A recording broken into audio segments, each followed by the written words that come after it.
అదే RTV app వార్తల్ని క్షణాల్లో చదివే అవకాశం ఉంటుంది. ఒక న్యూస్ పేపర్, ఒక టెలివిజన్ ఛానల్ మీ చేతుల్లో ఎప్పుడు ఉంటాయి. రాష్ట్రంతో పాటు ఉమ్మడి కరీంనగర్ జిల్లా వ్యాప్తంగా సర్పంచులు ఆందోళన చేస్తున్న పరిస్థితి అయితే మనం చూస్తున్నాం. ప్రస్తుతం మనం కరీంనగర్ జిల్లా గంగాధర్లో ఉన్నాము. ఇక్కడైతే కొంతమంది సర్పంచులు అయితే ఆందోళన చేస్తున్నారు. మాకు వీరికైతే ఈ నెల 1వ తారీఖు నుంచి అయితే స్పెషల్ ఆఫీసర్లు అయితే రావడం జరిగింది. దీనికి సంబంధించి పాత బకాయిలు కావచ్చు, పెండింగ్ బిల్లులు అయితే వెంటనే చెల్లించాలని చెప్పేసి కొంతమంది సర్పంచులు అయితే ఆందోళన చేస్తున్నారు. ప్రస్తుతం అయితే గ్రామ ప్రథమ పౌరులైనటువంటి సర్పంచులు అయితే ఆందోళన ఉద్రిక్తం చేస్తున్న పరిస్థితి మనం చూస్తున్నాం. మనతో పాటు కొంతమంది సర్పంచులు అయితే ఉన్నారు. సార్ చెప్పండి, ప్రస్తుతం మీ డిమాండ్స్ ఏంటి? అంటే మీ సమస్యకు పరిష్కారం ఏం కావాలని కోరుకుంటున్నారు? తెలంగాణ రాష్ట్రంలో గత 5 సంవత్సరాల నుండి పల్లెలు బాగు చేయాలనే ఉద్దేశంతో గవర్నమెంట్ తీసుకున్న ప్రతి నిర్ణయానికి కట్టుబడి అన్నీ చేయడం జరిగింది. చేసి లాస్ట్కు భర్తల చావు మొదలుకొని కొంతమంది సర్పంచులు చనిపోయారు. భార్యల పుస్తెల్తాళ్ళు కూడా తాకట్టు పెట్టి ఈ సర్పంచులు చేయడం జరిగింది. అలాగే ఇప్పుడు స్పెషల్ ఆఫీసర్లను ఇచ్చిర్రు. 15th ఫైనాన్స్ నిధులు కూడా పడ్డాయి. ఆ నిధులు ఇచ్చినా కూడా సర్పంచులకు కొంచెం ఉపశమనం ఉంటుంది. తక్షణము సర్పంచుల బిల్లు పెండింగ్ ఉండకుండా బిల్లులు చెల్లించాలి.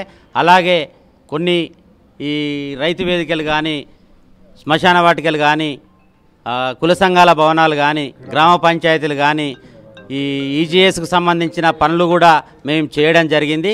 చేసిన పనులకు ఇంతవరకు ఈ మన ఈజీఎస్ వర్క్ మీద కొన్ని గ్రామ పంచాయతీలలో చేసిన వర్కులకు మాస్టర్ పేమెంట్ కూడా చేస్తలేరు. ఇంతవరకు సంవత్సరం అవుతుంది.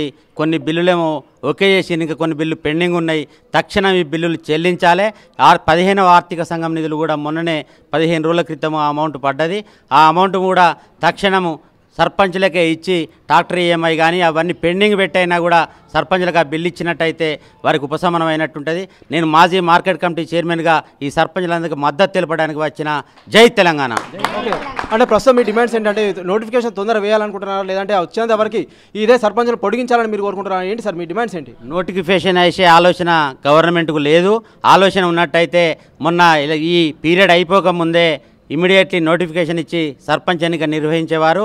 దీన్ని ప్రొలాంగ్ చేసుకుంటూ 1-2 సంవత్సరాల వరకు పెండింగ్ పెడతారని ఆలోచన చేస్తున్నాం. తక్షణమే ఎలక్షన్లు నిర్వహించాలి. ఓకే అమ్మ చెప్పండి, మీరు ఎక్కడ సర్పంచ్? అంటే మీకు ఎంత రావాలి బిల్లులు? అయితే మాకు సుమారు 10-15 లక్షల దాకా బిల్లులు రావాల్సి ఉన్నది. మేము ఒక మహిళా సర్పంచ్ గ్రామంలో ఎన్నో అభివృద్ధి పనులు చేసినాము. అయినప్పటికీ మరి ఈ యొక్క ఏ గవర్నమెంట్ అయినా కానీ మాకు న్యాయం చేయాలని మేము కోరుచున్నాము. ఎందుకంటే మేము చాలా మా బంగారం తాకట్టు పెట్టాము, అప్పులు చేశాము, చాలా మానసికంగా ఇబ్బంది పడుతున్నాము. ఒక రిజర్వేషన్లో వచ్చిన మహిళలకైతే, సర్పంచ్లకైతే చాలా ఇబ్బంది కలుగుతుంది.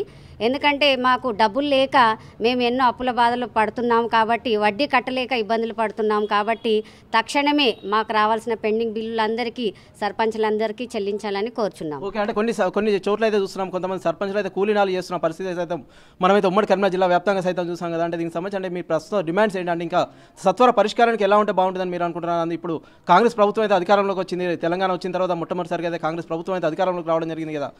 ప్రస్తుతం మీ డిమాండ్స్ ఏంటి? ప్రధానంగా మా డిమాండ్స్ ఏంటంటే, మేము మొన్నటిదాకా ఏమనుకున్నామంటే గతంలో ఎలాగైతే సర్పంచులకు ఎలక్షన్ లేట్ అయినప్పటికీ వాళ్ళు సర్పంచ్లనే కొనసాగించడం జరిగింది. మేము అదే అనుకున్నాం. కానీ చివరి క్షణంలో వాళ్ళు మాకు ఇవ్వకుండా స్పెషల్ ఆఫీసర్కు ఆ యొక్క అధికారాన్ని ఇచ్చి ఈరోజును మా పెండింగ్ బిల్లులు కూడా ఇవ్వలేక మేము అంటే మహిళా సర్పంచులు కూడా మేమందరం కూడా ఇప్పుడు ఏంటంటే మేము పనికి పోవాల్సిన పరిస్థితి ఏర్పడ్డది. కూలీ పనులు చేస్తున్నారు ఎంతోమంది సర్పంచులు. కాబట్టి ఇవన్నీ కూడా మన సీఎం దృష్టి గారికి వెళ్ళే ఉంటుంది. కాబట్టి తక్షణమే మా ప్రాబ్లమ్స్ను మరి మీరు చూసి దాన్ని సాల్వ్ చేయాలని కోరుచున్నాం. ఓకే, ప్రస్తుతం అయితే గ్రామాల అభివృద్ధి లక్ష్యంగా అయితే మేమైతే పని చేయడం జరిగింది. భార్య పుస్తకాలు సైతం మేమైతే అభివృద్ధి అయితే చేసాం. దీనికి సంబంధించి అయితే పెండింగ్ బిల్లులు అయితే మాకైతే రావట్లేదు. ప్రస్తుతం అయితే సీఎం ఉన్నటువంటి రేవంత్ రెడ్డి అయితే మా సమస్యలు అయితే వెంటనే పరిష్కరించాలని చెప్పేసి అయితే సర్పంచులు వేడుకుంటున్న పరిస్థితి అయితే మనం చూస్తున్నాం. ఏదైనప్పటికైతే మా సమస్యలు అయితే వెంటనే సర్పంచుల పరిష్కారం దిశగా అయితే అడుగులు వేయాలని చెప్పి వీరైతే కోరుకుంటున్న పరిస్థితి మనం చూస్తున్నాం. ఓటు స్టూడియో మరిన్ని వీడియోస్ కోసం ఛానల్ ని సబ్స్క్రైబ్ చేయండి. లేటెస్ట్ అప్డేట్స్ కోసం వాట్సాప్ ఛానల్ ని ఫాలో చేయండి. అండ్ లింక్ డిస్క్రిప్షన్ లో ఉంది.